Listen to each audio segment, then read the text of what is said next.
안녕하십니까. 실무 전문가가 짚어주는 유닉스의 저자 조경휘입니다. 자, 이번 강좌는 파트 4 고급 응용이 되겠고요.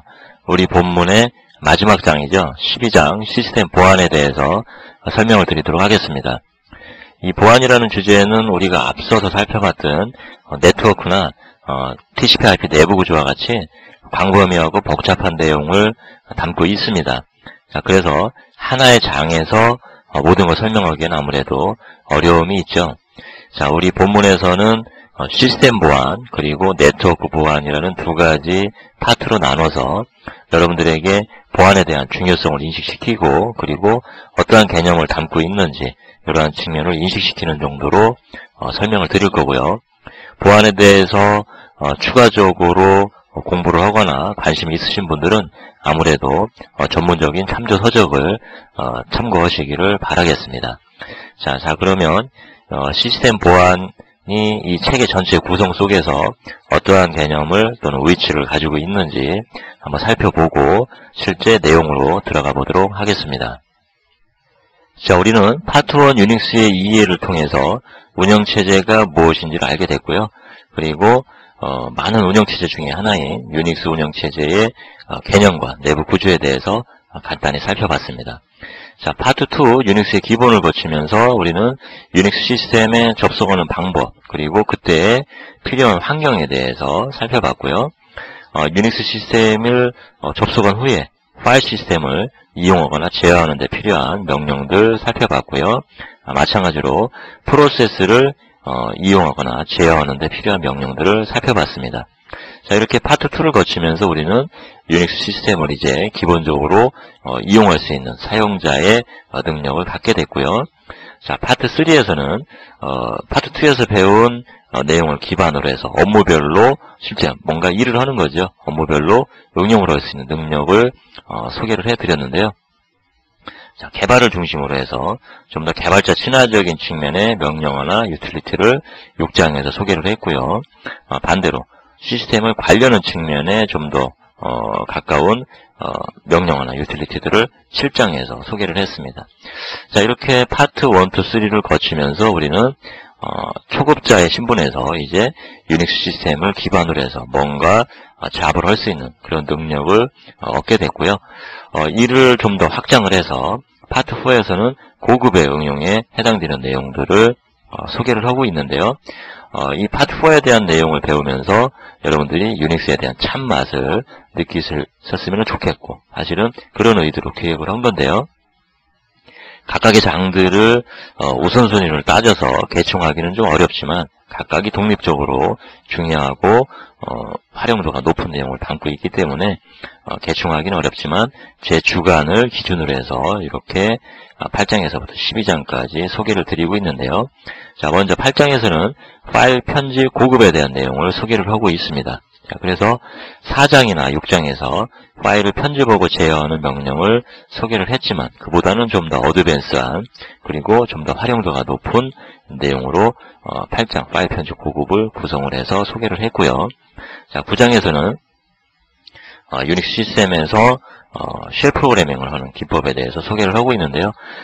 기존에 유닉스 시스템이 가지고 있는 명령어를 그대로 사용을 하고 싶다든가 그러한 명령에 제어 구문을 입혀서 케이스별로 활용을 하고 싶다든가 또는 자주 사용하는 기능을 우리가 반복적으로 자주 사용하는 명령을 활용을 하고 싶다든가 자, 이런 측면을 랭귀지로 프로그래밍 하듯이 유닉스 시스템에 기반하에서 파트 1, 2, 3에서 배웠던 개념을 그대로 쉽게 이용하는 측면에서 쉘 프로그래밍 하는 기법에 대해서 9장에서 소개를 하고 있고요.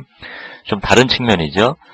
성능에 대한 그런 측면에 대한 내용에서 보안까지 확장이 되는 내용인데요. 10장에서는 시스템, 유닉스 시스템이 관리하는 자원, 이 자원에 대한 성능 모니터링 명령어에 대해서 10장에서 소개를 하고 있고요.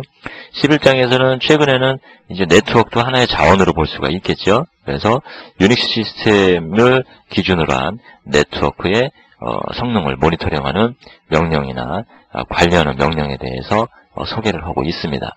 자, 마지막이죠. 12장에서는 보안에 대한 내용을 소개를 하고 있는데요. 10장, 11장에서 시스템과 네트워크로 나눈 것처럼 두 가지 측면으로 시스템의 보안, 그 다음에 네트워크에 대한 보안으로 나눠서 보안의 중요성에 대한 내용을 인식을 시키고요. 개념에 대해서 간단히 소개를 하면서 우리 전체 체계의 구성을 마무리를 하는 그러한 장이 되고 있습니다.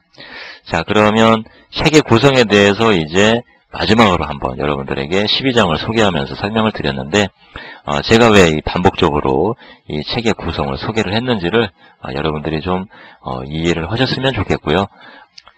자, 우리 체계에서 기획한 이 각각의 장들의 내용을 가지고 기반으로 해서 여러분들이 머릿속에 맵으로 기준으로 삼아서 유닉스 시스템을 좀 더 잘 사용할 수 있는 고급의 어떤 엔지니어로 거듭이 나는데 활용을 했으면 좋겠고요. 자, 이제 12장 시스템 보안에 대한 내용 하나씩 살펴보는 시간을 갖도록 하겠습니다. 자, 그러면 시스템 보안에 대한 내용부터 살펴보도록 하죠. 자, 유닉스 시스템은 이 패스워드에 대한 관리를 위해서 보안과 관련해서 어떠한 기능을 가지고 있는지 한번 살펴보도록 하죠. 자, 우리는 etc라는 디렉토리에 패스워드라는 파일이 존재한다는 걸 이전에 충분히 설명을 드렸었죠. 자, 이 패스워드 파일은 각각의 필드들로 사용자별로 이루어져 있는데 유저 어카운트, 유저 패스워드, 유저 아이디, 그룹의 아이디, 그리고 커멘트, 홈 디렉토리, 로그인 쉘로 구성이 되어 있습니다.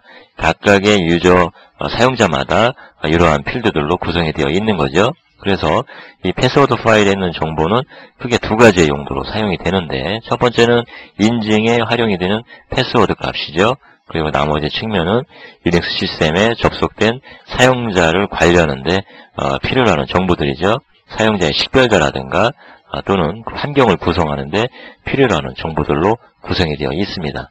자, 이 값들은 일반 사용자들도 이 패스워드 파일을 접근해서 해당 접근하는 그 사용자에 관련된 정보들을 얻어올 수가 있어야 되겠죠. 자, 그렇기 때문에 이 패스워드 파일의 접근 권한을 살펴보면 소유주인 루트뿐만이 아니라 그룹이나 아더까지 모두 리드의 권한을 가지고 있습니다. 자, 여기서 이제 유닉스 시스템은 보안과 관련해서 취약함을 갖게 되는데요. 이전의 유닉스 시스템에서는 이런 측면으로 관리를 하면서 이 두 번째 필드에 암호화된 패스워드를 저장해서 관리를 하고 있었는데 자, 이렇게 관리가 된다면 문제가 된다는 거죠. 자, 왜 그러냐면 너도 나도 다 읽을 수 있기 때문에 누구든지 이 패스워드 파일을 읽어서 크랙 프로그램을 통해서 이 두 번째 필드를 가지고 있는 암호화된 값을 리버스해서 실제 값으로 변환을 해서 암호를 얻어낼 수가 있다는 거죠. 자, 그렇기 때문에 최근의 유닉스 시스템은 이를 보완하기 위해서 섀도우라는 개념, 섀도우 파일을 운영해서 이중으로 암호화된 패스워드를 관리를 하고 있습니다. 자, 섀도우 파일이 가지고 있는 내용을 한번 살펴보죠. 자, 역시 etc라는 디렉토리에 있고요. 자, 이 섀도우 파일은 9개의 필드로 구성이 되어 있는데 첫 번째는 유저 어카운트고요. 두 번째는 암호화된 패스워드입니다. 우리 패스워드 파일에서 보던 내용과 동일하게 첫 번째, 두 번째 필드가 구성이 되어 있고요. 나머지 필드들은 이 두 번째 필드인 패스워드에 대한 관리를 위해서 시간적인 각각의 의미의 개념들을 가지고 있습니다. 자, 이름으로써 이 두 번째 필드에 암호화된 패스워드가 저장이 되는데 자, 그러면 이 실제 etc 밑에 있는 패스워드 파일의 두 번째 필드에 암호화된 패스워드가 있는데 왜 굳이 이렇게 또 있느냐? 자, 여기 좀 달라져야 되겠죠. 실제 패스워드 파일의 두 번째 필드에는 그냥 형식적으로 이런 x라는 값을 통해서 실제 암호화된 값을 보여주지는 않고요. x만을 얻어갈 수 있게 하는 거죠. 모든 사용자들이 패스워드 파일을 읽을 수가 있고 두 번째 필드에 접근하지만 실제 암호화된 값을 얻을 수는 없고요. x값만을 얻을 수가 있는 거고 실제 암호는 섀도우 파일에 저장 관리하는데 섀도우 파일의 접근 권한 소유주인 루트만 읽을 수 있도록 되어 있다는 거죠. 자, 이름으로써 그룹이나 아더는 이 암호화된 값을 얻어내서 어떤 크랙 프로그램과 연동해서 비밀번호를 얻어내는 뭐 이런 일을 할 수가 없다는 건데요. 왜 이렇게 이원화해서 관리를 해야 되느냐? 사실적으로 패스워드 파일은 일반 사용자들도 접근해서 자기의 환경 정보라든가 기타 정보를 얻어낼 수가 있어야 되기 때문에 그러한 내용을 가지고 있는 패스워드 파일에 암호화된 비밀번호까지 같이 저장 관리한다는 것은 아무래도 문제가 있다는 거죠. 그래서 이전에 어떤 그 호환성으로 해서 두 번째 필드를 관리는 하지만 실질적으로는 X값을 저장을 해놓고 실제 패스워드는 이렇게 섀도우 파일을 통해서 관리를 하고 있습니다. 그리고 더불어서 이 패스워드를 좀 더 효율적으로 관리하기 위해서 어떤 기간적인 관리하는 데 필요한 어떤 시간적인 개념들을 추가적으로 활용할 수 있도록 구성을 해놨습니다. 자, 우리는 이러한 내용을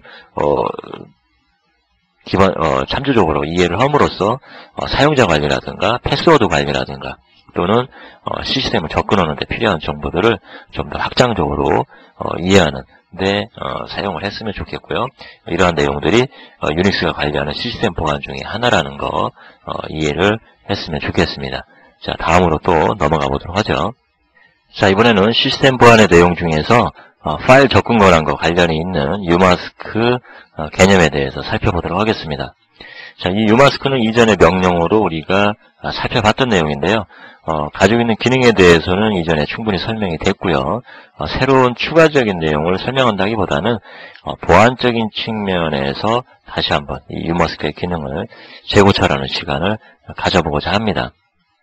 자, 유마스크는 파일이나 디렉토리를 생성하는 시점에 그 효력이 발행이 되죠. 그래서 실제 파일의 경우에는 666, 디렉토리의 경우에는 777의 디폴트의 접근 권한으로 생성이 되지만 이 유마스크가 가지고 있는 값이 필터링이 됨으로써 기본적인 접근 권한을 우리가 조절을 할 수 있는 그런 기능을 얻게 되고요.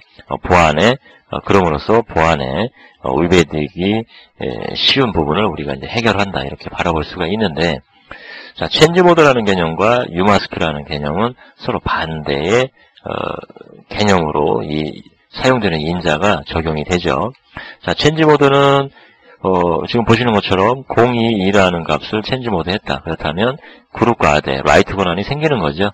자, 그렇지만 유마스크로 022라는 값을 세팅을 하면 디폴트로 생성이 되는 값들 중에서 그룹과 아대, 라이트 권한이 있었다면 그 부분이 제거가 되는 측면으로 사용이 되죠. 그래서 이 둘은 완전히 반대의 개념이라고 볼 수가 있습니다.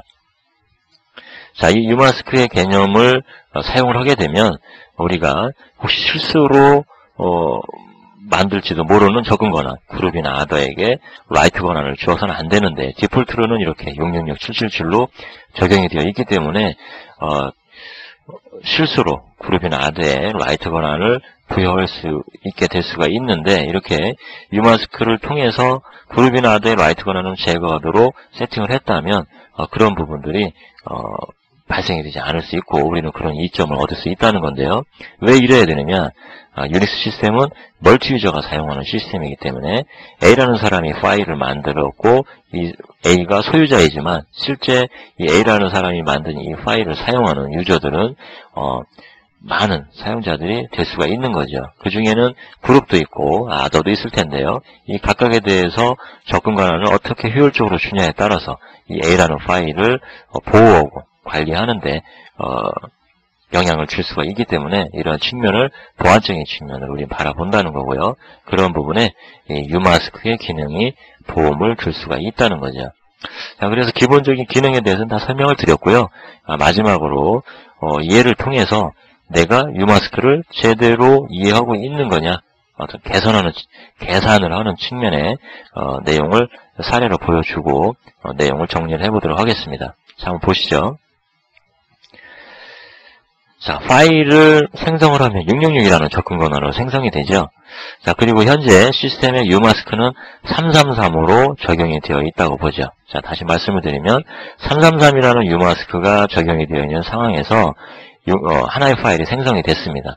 물론 우리는 알고 있죠. 공부를 했으니까 666이라는 접근 권한으로 생성이 된다는 걸 알고 있고요. 자, 이러면 실제 유마스크 값이 적용이 되면 어떠한 접근 권한으로 파일이 생성이 되느냐? 일반적으로 그냥 이렇게 빼기를 해버릴 수가 있다는 건데요. 자, 그러면 실제 파일에 대한 퍼미션은 333이 되겠죠. 그래서 바이너리로 보면 011, 011이기 때문에 우리가 알 수 있는 문자로 바꾸면 이렇게 유저와 그룹 아더에게 모두 W와 X 권한이 생기게 된다라고 이야기를 할 수가 있는데 이 부분은 잘못된 거죠. 유마스크의 필터링을 잘못 이해하고 있는 거죠. 자, 그래서 이렇게 생각했던 분들이라면 지금부터 설명하는 우측에 있는 내용을 보시고 제대로 이 유마스크의 값이 적용이 되는 것을 이해를 하시길 바랍니다. 자, 보시죠. 자, 666을 바이너리로 보면, 자, 이렇게 되죠. 110, 110, 110이 되고요. 333이라는 접근 권한은 바이너리로 보면 011, 011, 011입니다. 자, 다시 정리를 해보면, 이렇게 뭐, 011이든, 011, 011, 011이든, 333이든, 이렇게 유마스크 값이 현재 세팅이 되어 있는 상태에서, 하나의 파일이 생성이 되죠. 666이라는 접근 권한을 가지고 생성이 됐다. 자, 어떠한 퍼미션을 갖게 되느냐? 유마스크 값이 적용이 돼야 되겠죠. 그래서 그룹에 있던 라이트 권한이 없어지는 거죠. 자, 그러면 실제 나오는 부분은 100, 100, 100이 되는 거고요. 시균수로 보면 444가 되는 거죠. 그리고 우리가 알 수 있는 문자로 변환을 해보면 유저 그룹 아더에게 리드 권한만 발생하게 되는 이런 측면으로 생성이 된다는 거죠. 그래서 원래 유저 그룹 아더에 라이트 권한이 있었지만 이렇게 유마스크가 가지고 있는 값 때문에 라이트 권한은 제거가 되고요. 리드 권한만 남게 돼서 소유주나 그룹이나 아더에게 모두 리드 권한만 생성이 된다. 자, 이렇게 계산하는 것이 옳다는 건데요. 자, 이렇게 생각하신 분들은 다시 한번 유마스크에 적용이 되는 룰을 살펴보시고 왜 이렇게 됐는지를 다시 천천히 한번 살펴보면서 유마스크의 필터링 방법, 적용시키는 방법 제대로 이해하시기를 바라겠습니다. 자, 이번에는 시스템 보안의 내용 중에서 특수권한에 대한 내용을 설명드리도록 하겠습니다. 이 특수권한도 유마스크에 대한 내용처럼 이전에 5장에서 이전에 설명을 드렸던 내용인데요.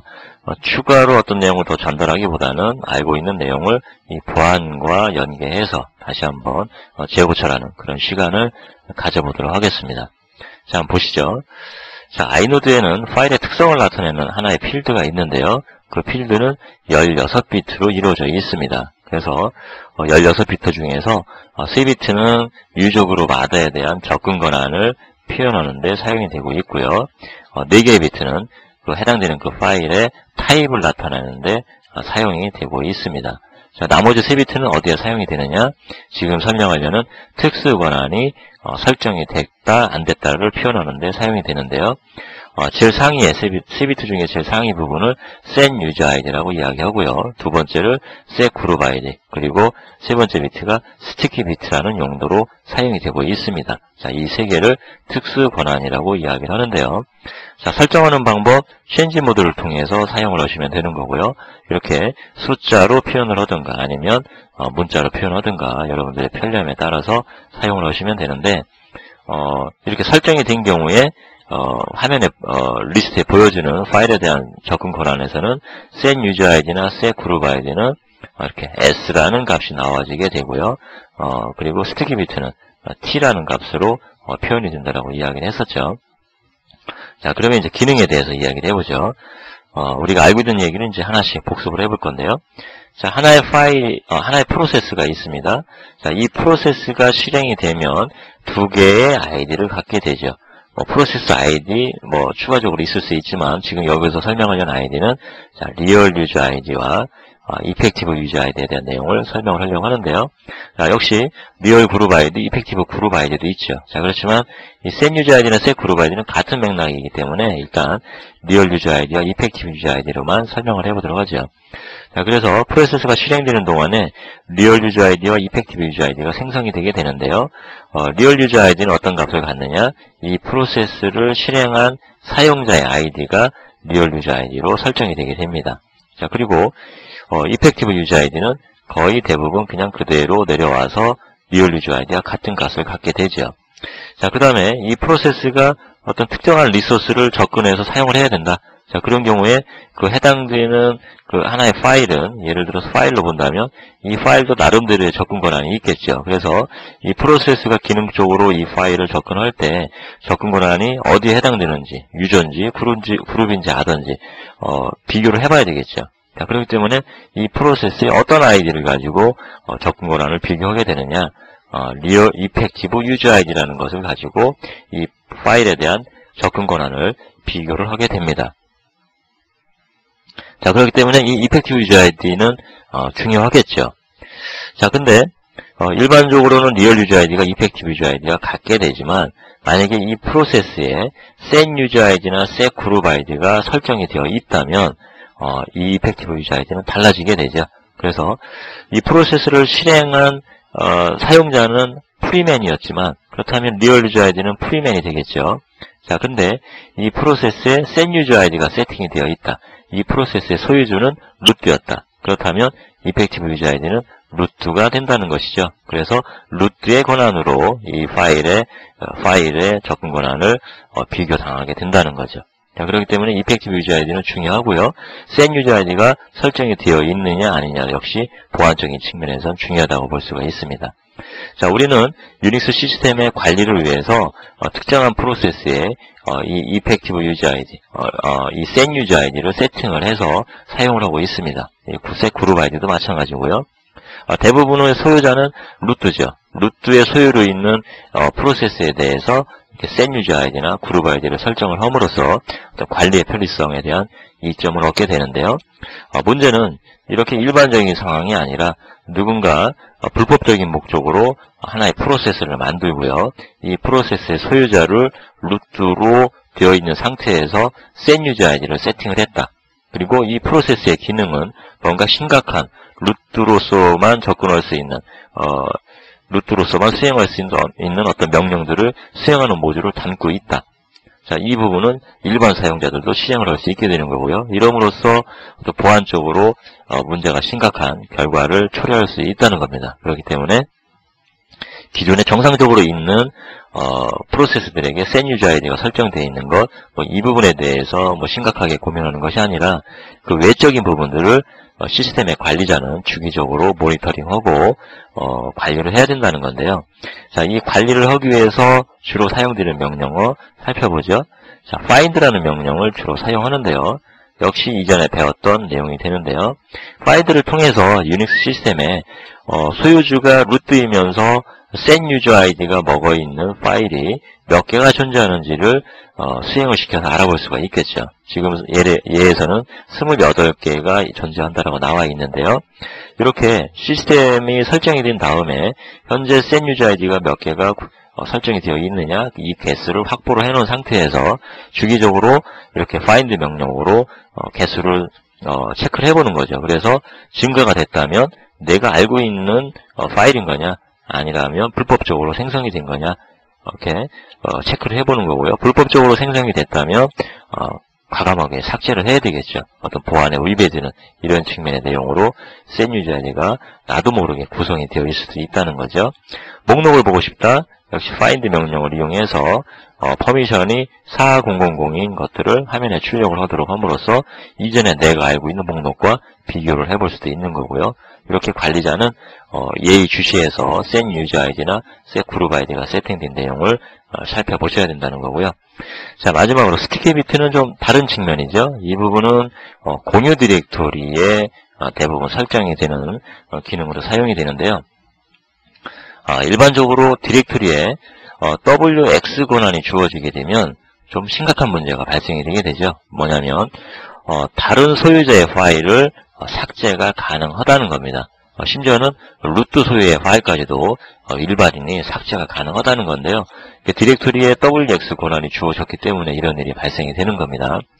자, 이래서 이 부분을 막으려면 사실적으로는 다른 사용자들이 내 디렉토리에 들어오지 않게 해야 되겠다. 이 WX 권한을 주지 않고 나 혼자만 접근할 수 있는 디렉토리의 접근 권한을 만들어서 사용하면 되겠죠. 그러면 지금과 같은 문제점이 발생이 되지 않겠죠. 자, 근데 항상 그런 디렉토리만 있는 건 아니죠. 나 외에도 다른 사용자들이 들어와서 같이 사용을 해야 되는 그런 공유의 개념을 갖는 디렉토리도 존재할 수 있다는 거죠. 그런 디렉토리의 경우에는 사실 이렇게 접근 권한을 위배해서 소유자가 아닌 일반인도 다른 사람의 파일을 또는 루트의 파일까지도 삭제할 수가 있다는 건데요. 이런 경우에는 스티키 비트를 해당되는 디렉토리에 적용함으로써 문제점을 해결할 수 있다라는 그런 내용이 되겠습니다. 자, 예를 들어서 유닉스 시스템은 루트 밑에 템포 디렉토리를 임시 디렉토리로, 템포 디렉토리로 대부분 사용을 합니다. 그래서 이 템포 디렉토리에서는 누구나 파일을 생성하고 다른 사람 또는 자기의 파일을 참조가 가능한데요. 이 템포 디렉토리에는 스티키 비트가 적용이 되어 있기 때문에 파일의 삭제와 관련해서는 소유자나 루트만 가능하고요. 다른 소유자가 아닌 다른 사람들은 참조만 가능하다는 거죠.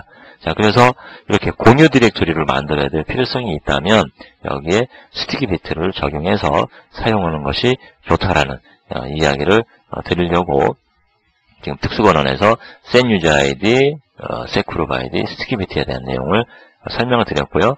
지금 설명드린 내용은 이전에 다 추가적으로 설명을 드렸던 내용이고 보안적인 측면으로 다시 한번 반복적으로 다시 한번 말씀을 드려봤습니다. 자, 이제 시스템 보안은 이 정도로 마무리를 하고요. 다음 장에서는